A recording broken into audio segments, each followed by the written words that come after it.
Okay.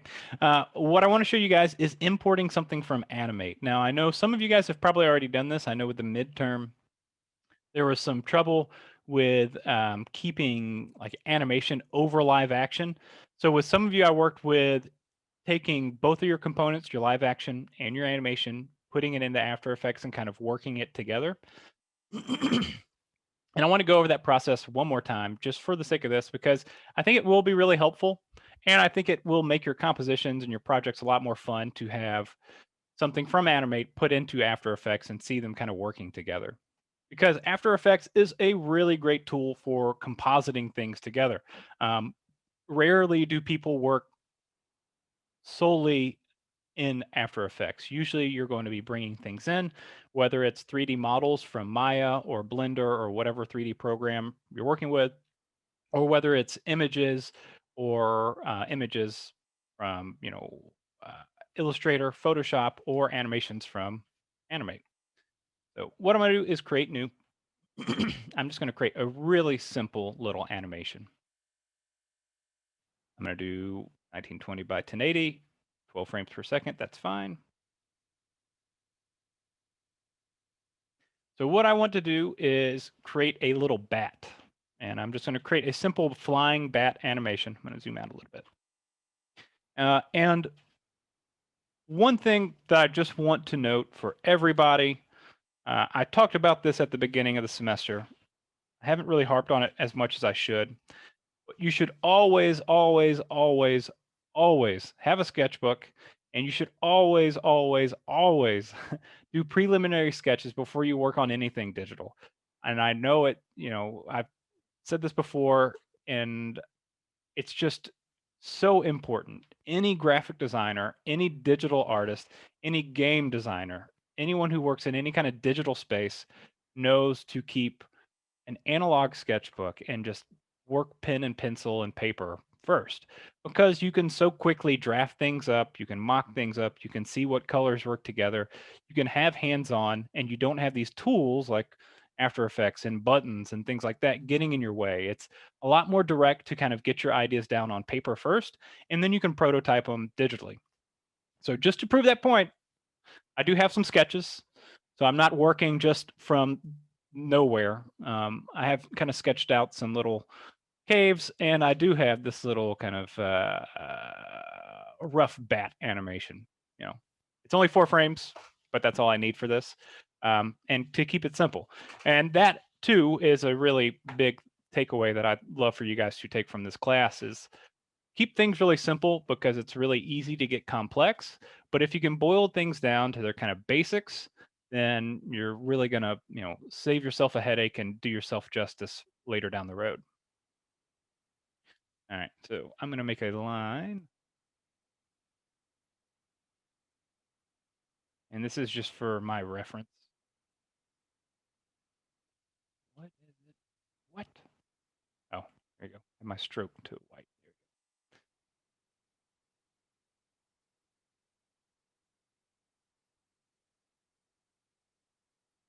All right. I'm going to delete this later, but I just want it for reference.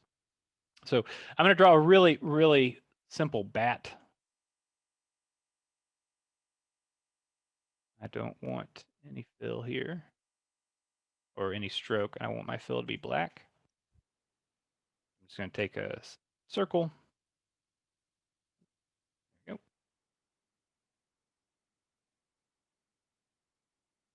go. All right. And I'm going to copy this for 4 frames. So I have a 4-frame bat flying cycle. Oops.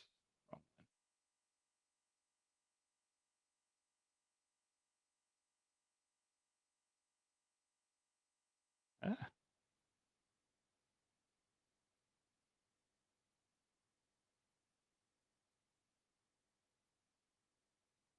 Oh my gosh, just dropped down.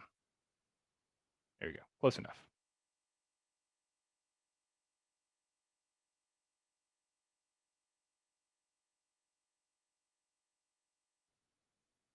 All right. So this is about what I want for my bat. So it's going to flop up, flop down, and then up and back down. That's good. All right, so now I'm just going to draw some wings on this guy.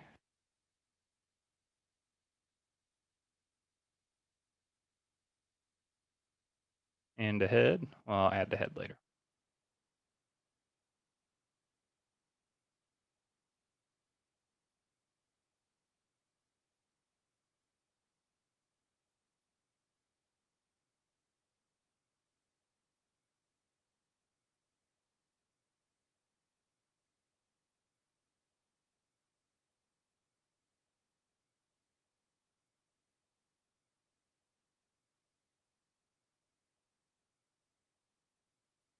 All right, this is going to look really weird, but that's okay. Let's see. Fill tool.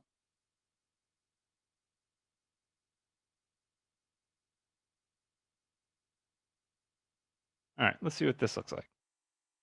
Kind of a bat. Close enough. So I'll just add on a head.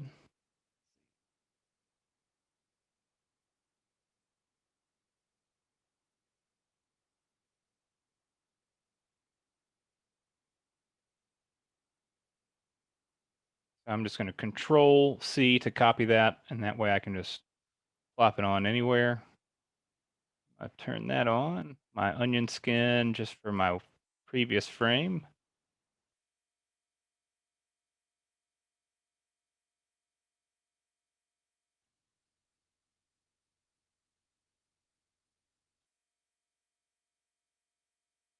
All right, let's see what this looks like. Kind of funky with the head, but that's okay. It's a bat. And for my last touch, oh, nope, don't want to do that. Oh, damn it. There we go. All right.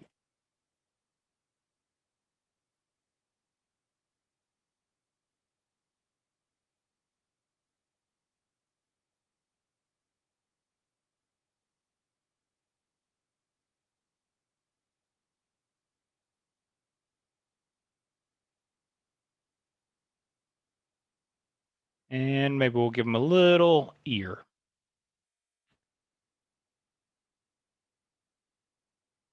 Or two.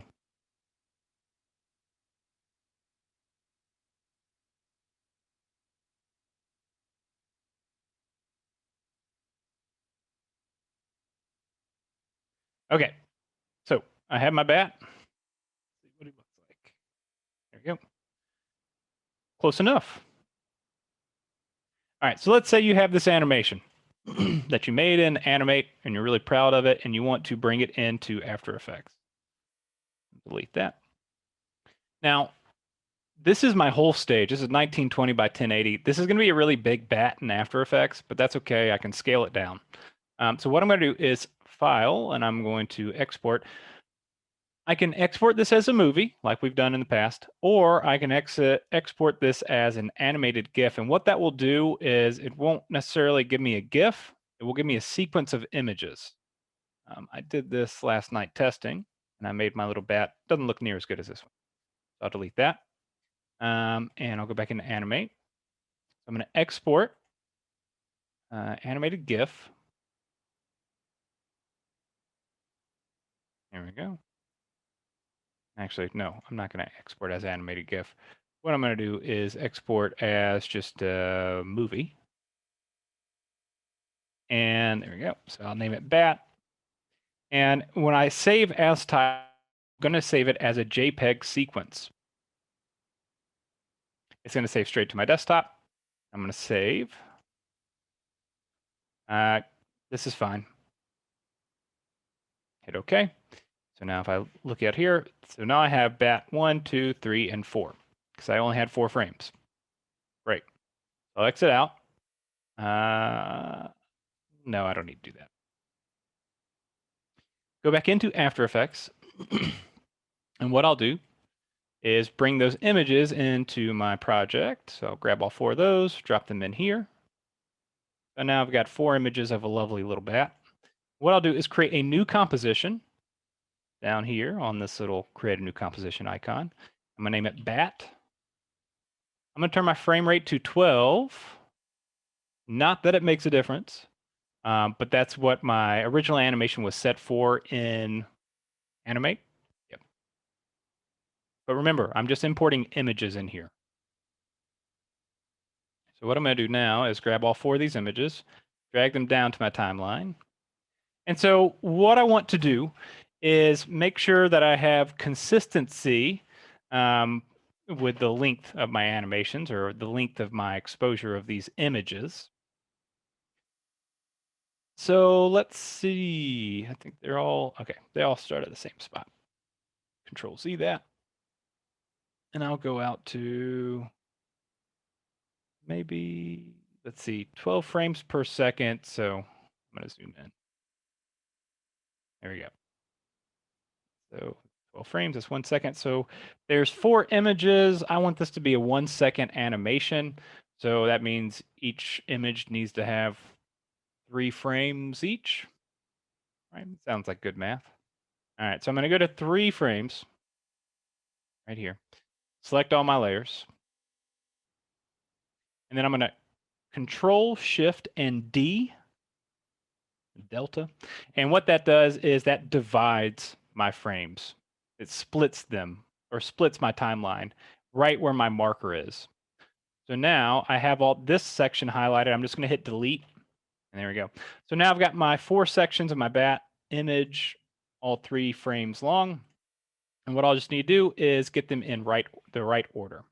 So I've got, frame 1 on top, frame 2, 3, and 4 on the bottom. That's perfect.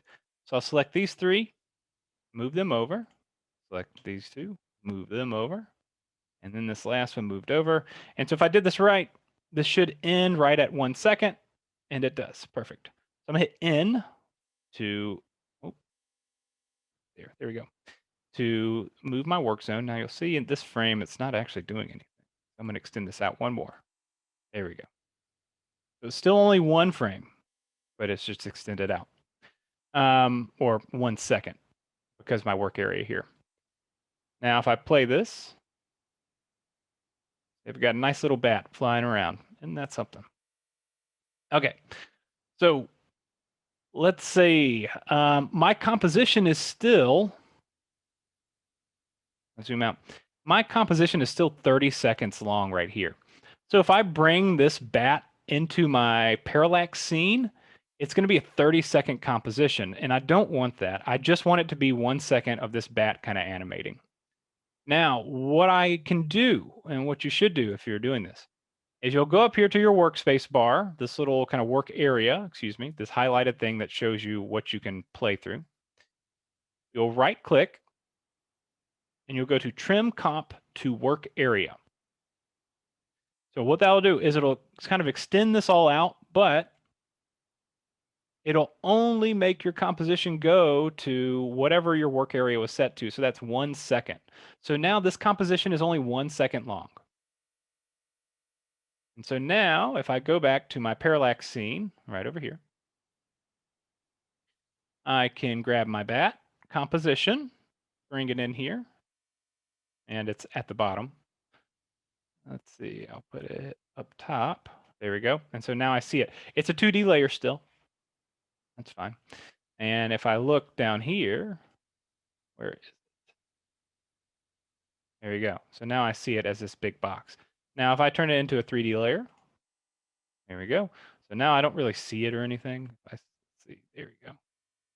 I get this weird kind of thing happening right here because now it's in my view, the view of my camera. But what I want to do actually before I make it 3D, and maybe I don't want to make it 3D at all. We'll see. I want to get rid of this white background. So this is all from Animate. Remember, because I animated my bat on my Animate background, which defaults as white. So some of you guys might remember this. I know some of you, I helped work with this, deleting these backgrounds from Animate things. So what you'll want to do is just go to your effects and presets.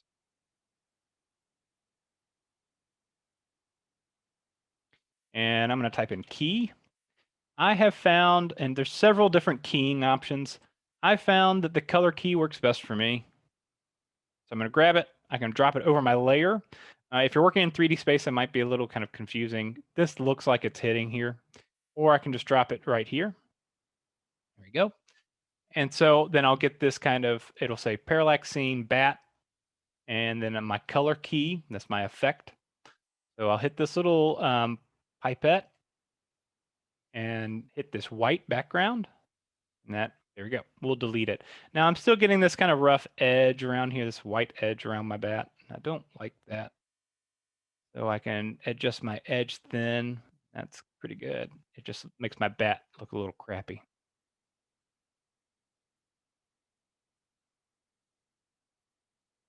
So we'll maybe try 1.5.